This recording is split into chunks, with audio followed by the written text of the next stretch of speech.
Hi guys, welcome back to my channel. So this is the second part of our discussion on the recently held na Haute Couture Week in Paris. So we ended up with the topic of ano yung mga issues that popped up, that crept up during the last fashion week, and some of the comments and mga questions that some of our followers posted on our social media accounts. So this episode, tatalakayin natin isa-isa lahat ng mga yan. Okay, so but first and foremost, I think we need to discuss yung Lefty IO na data on the EMV numbers of the Fashion Week na mga attendees, and we're glad to say that at number 1 again for the EMV among the key voices among the influencers is of course Heart Evangelista. She let me just pull up my data here. Heart pulled up at around 5.3 million in terms of the EMV worth, EMV value worth during the entire 4-day na Fashion Week last several days ago. So hinintay talaga namin yung data na ito because I think it's one of the more pertinent na mga topics na pag-uusapan natin, because Heart, if I'm not mistaken, was able to attend around 12 shows and events during the entire duration of the Fashion Week. Of course, isinama ko na din sa number na ito yung pag-attend niya ng pato na show, as well as yung Jordan Rock na performance during the last day of couture. So I think that makes it around 13 or 14, not just 12. Okay? So with that in mind, you would see talaga that Heart Evangelista has really reclaimed yung kanyang dominance when it comes to the fashion weeks, especially for couture. And that's because she is a consumer of haute couture. Now, in one of her earlier na mga live streams, she mentioned that she is attending the GNA Gala wearing a Schiaparelli dress that she commissioned Daniel Roseberry around 2 years ago. So we're excited to see what that Schiaparelli dress is going to look like. We're hoping that she's able to get good footage for the entire process until doon sa pag-wear niya.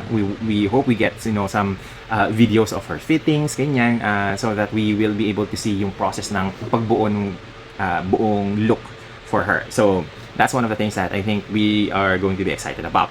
Now, in terms naman doon sa media value that Pia Jauncey had, it was around 4.9 million EMV worth.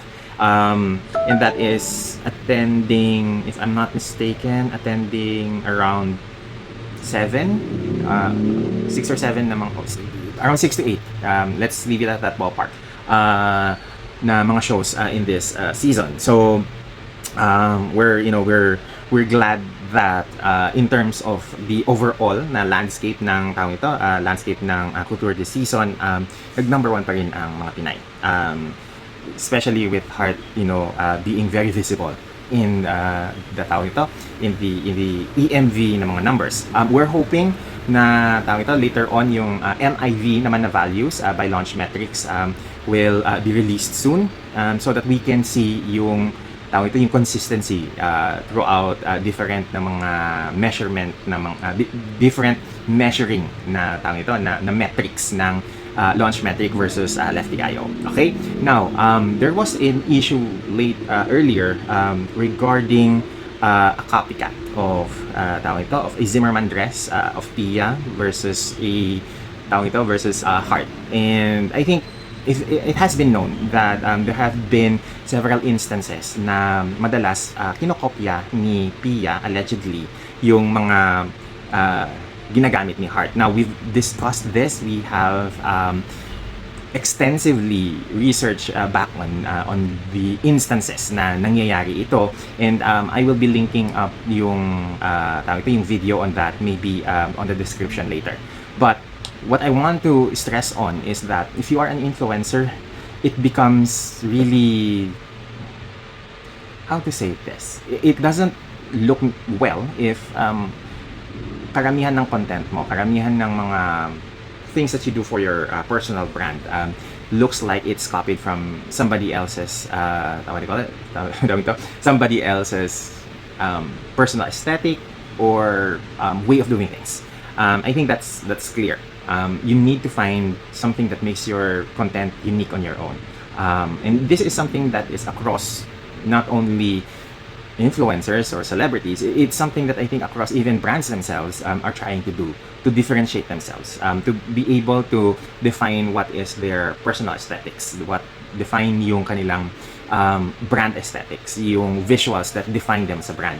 So when you look at the work of Schiaparelli versus Dior versus let's say Chanel and let's say Valentino, you would know the differences between those different maisons. Iba-iba yung kanilang atake on what luxury couture is. Iba-iba yung kanilang atake when it comes to what fashion is about. If you're looking at the old works of the maestro Valentino Garavani for Valentino, you would see that his aesthetic is really very old money, very old world elegance, very Romanesque, passion for life, Dolce Vita and all.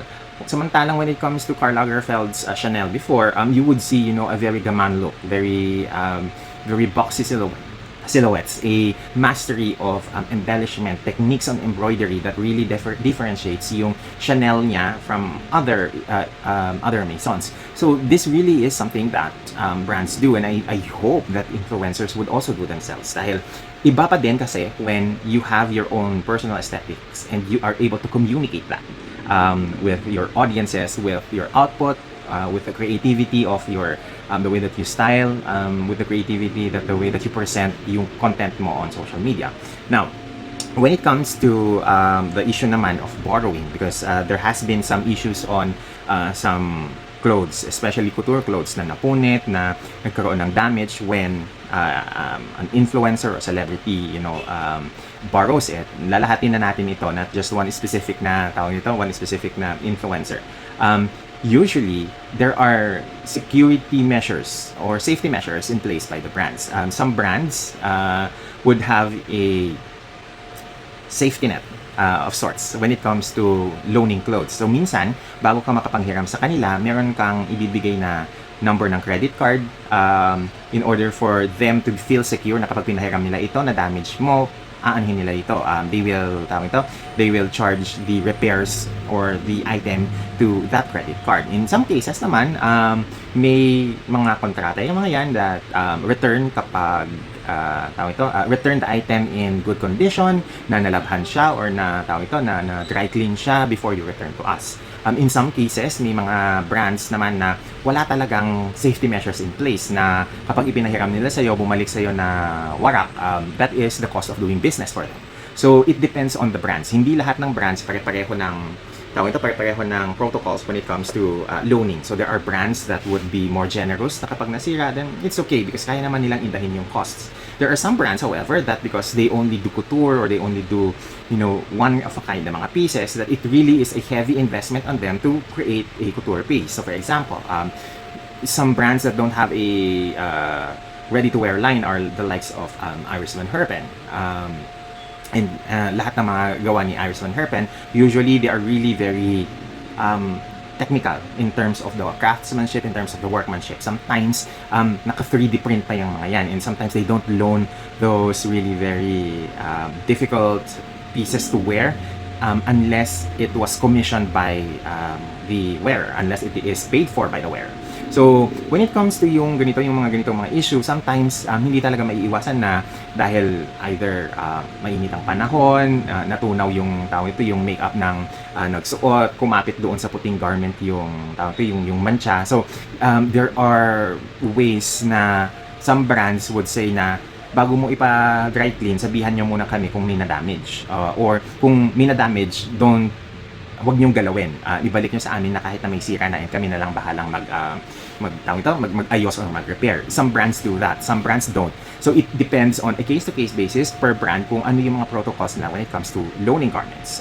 I remember when I was a practicing designer sa Philippine Fashion Week, 15 years ago when meron pa tayong Philippine Fashion Week.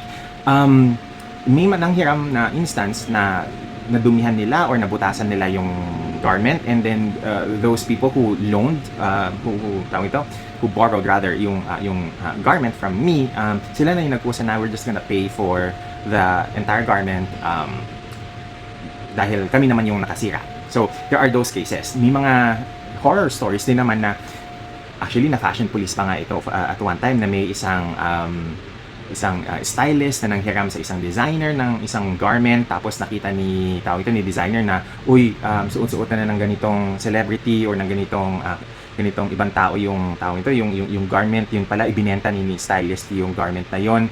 Tapos ang sinabi niya kay designer was that I lost it or nawala ko. So these things are these things happened before, and I do hope na yung mga young designers natin ngayon would find ways to guarantee safety of their garments, so that when they loan them, hindi siya na-damage, hindi siya nasisira, or hindi nagkakaroon ng instances na nagkakaroon ng bad blood between the one who loaned the item versus the one who loaned the item.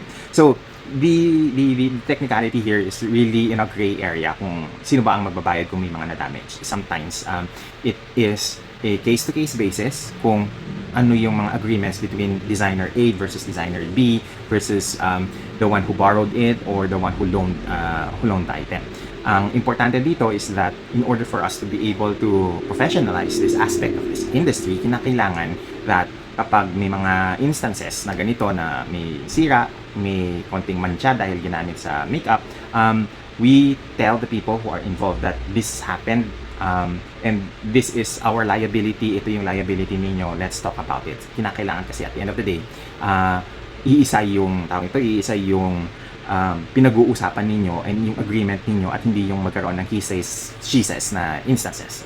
And I also remember, the instance where ipinahiram ng isang museum yung Marilyn Monroe dress kay Kim Kardashian, tapos nakita na ang daming napunit, nasira doon sa one-of-a-kind na garment na yun, and it's not something that you can recreate or make again or repair ng hindi nagkakaroon ng major changes doon sa garment. It is one of those instances na nangyayari, pero kinakailangan na bilang wearer, you are also aware of the tremendous amount that is involved in creating that dress, especially something as historical as the Marilyn Monroe dress. So when it comes to that kind of instance, you really have to be very careful na hindi ka magaslaw, na hindi mo pinagpipilitan yung mga damit sa katawan mo, knowing that you have different body measurements. You really have to be respectful of the item that you are wearing.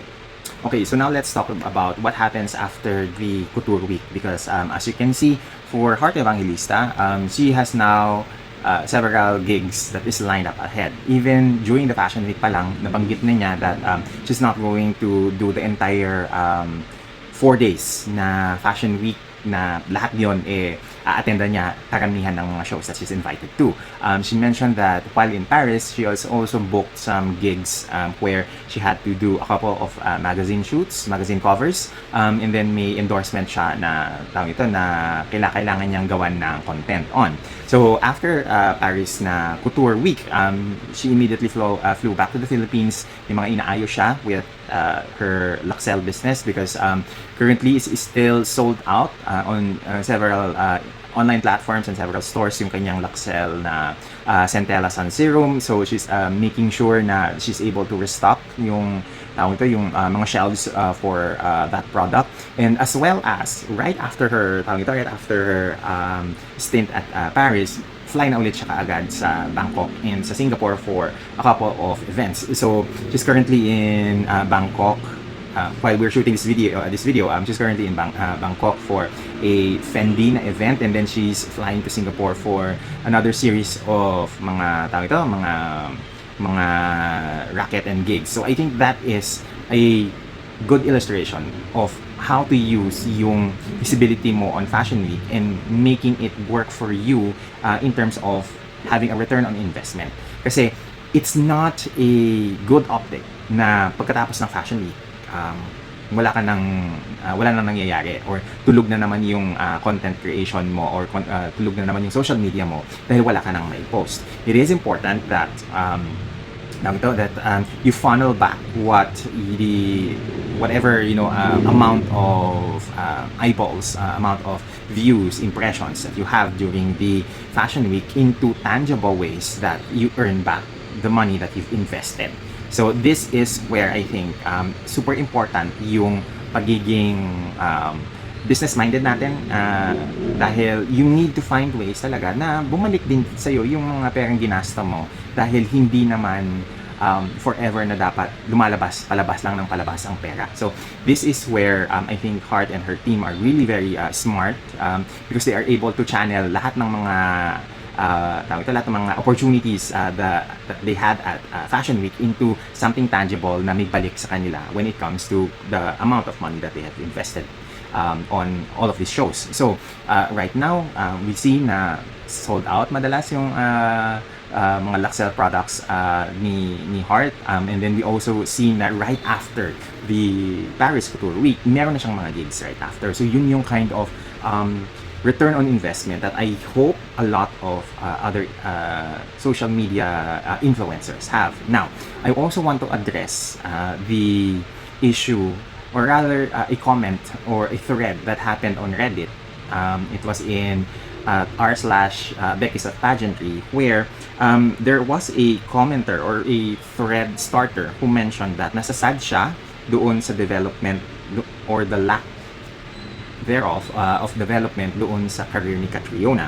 Now, I want to debunk the myth that just because relatively quiet yung isang influencer, hindi ibig sabihin nito na walang nangyayari sa kanyang career, because this is something that people need to understand, is that popularity does not always equate to success. You can be popular and still be broke. You can be popular and still, have nothing in your name. Case in point, in the 90s, TLC is one of the biggest R&B girl groups or R&B acts in throughout the world.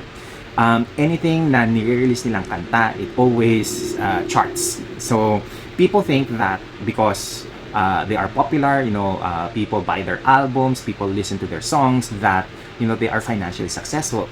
Unfortunately, that was not the case, because in a documentary that they released later on about the careers and lives of the TLC members, napag-alaman na ang dami pa nilang mga hidden na mga gastos na kinakain ng record company nila and record management nila, that they are not aware kung saan napupunta yung pera. And it was only when they did investigate ano yung laman ng kontrata, most of the earnings that they have are not funneled to the artist, but rather are funneled back to the recording company, to the management team that manages them. So ang laki ng cut ng recording company and ng management team nila dun sa kinikita ng TLC, that left them with literally lowball numbers when it comes to earnings. So that can happen in the industry as well, just because popularity seems to be the metric that is easily quantifiable or easily measured. People think that that is the barometer of success, or that is the pinnacle of success. Unfortunately, that's not the case, and this is where I think we really need to understand that there are different metrics for success. And looking at the numbers ni Kat, I don't think that napag-iiwanan siya or when it comes to her career, because based on the past year alone, I have listed siguro mga around 14 na mga brand endorsements and partnerships that she has that is still in existence. Samsung Galaxy is there, she's still there for Dior Beauty, SM Fashion, and please guys, hindi porke SM Fashion ito, minamaliit na natin siya, because SM is one of, if not the biggest retailer here in the Philippines.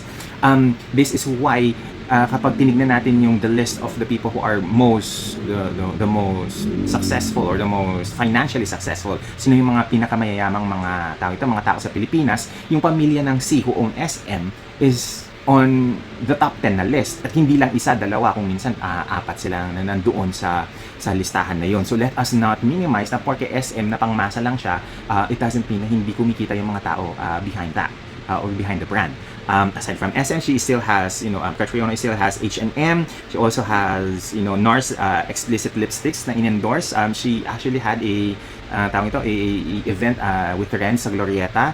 Tapos, she still has Gentile Homes, Cylon Tires. She still has BPI and MasterCard. And BPI and MasterCard is owned by the Ayalas, which is again one of the most richest families and businesses here in the Philippines. She also has Cetaphil, Ogawa, Strokes Cosmetics, Jaina Jewels, Bello Body Reset, and Carolina Herrera. So when it comes to a number of endorsements, just because hindi siya ganong kaingay, that doesn't mean that hindi existing yung mga endorsements niya. And if people are equating, presence at the Paris Fashion Week, Milan Fashion Week as, a barometer of success, then guys, hindi yun yung pinaka-rurok ng tagumpay, because your appearances at the fashion week only says that you are an influencer. It does not necessarily mean that you are successful. Gagapangin mo pa rin yung mga yung mga invites mo, and not unless you're a very important client, hindi ka nila i-invite sa mga shows na to. Not unless you have you have millions of followers, they won't invite you. So there are so many ways to define success outside of popularity. It can be the number of brand that trusts you, the number of people that trusts you. It can be yung relevance mo, your social impact, your advocacy work. It can be based on how quiet and unchaotic your life is. So when it comes to success, popularity is not the end all be all of the metrics or the measurement of success, because marami sa mga sa mga taong pinakamayayaman dito sa Pilipinas hindi natin kilala.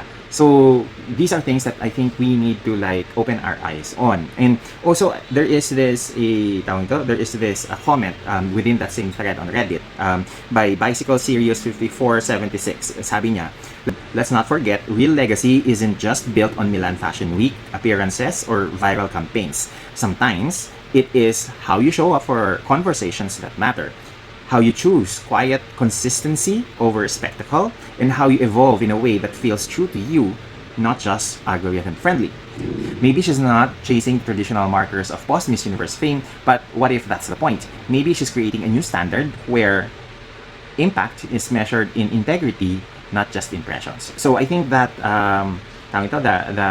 statement itself should be something to think about for us mga pageant fans, because sometimes it's not the visible things, the tangible things or material possessions that defines what success is, but sometimes it can be as simple as you're happy, you still have a steady career, you still have gigs, rackets na nangyayari. And sometimes guys, yung mga sinasabi natin na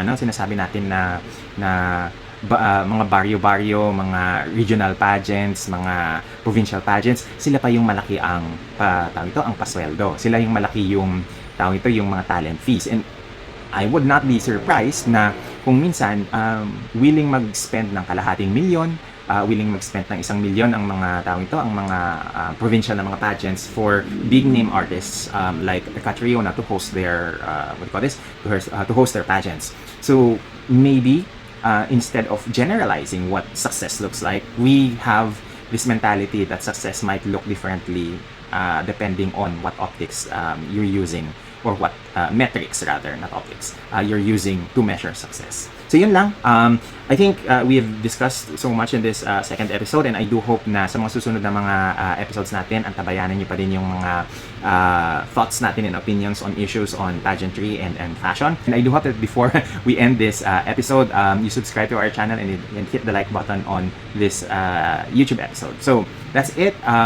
Abangan niyo yung mga pasabog natin na darating in the next several weeks, because we will be doing a lot of changes in terms of the content that we post on our social media channels. If hindi niyo napapansin, medyo may konting tweak na doon sa conversation natin on Instagram and Facebook, and we will be doing more of this in the upcoming months, because we are trying to bring better and more sound conversations on our platforms. So that's it guys. See you on our next episode, and do take care.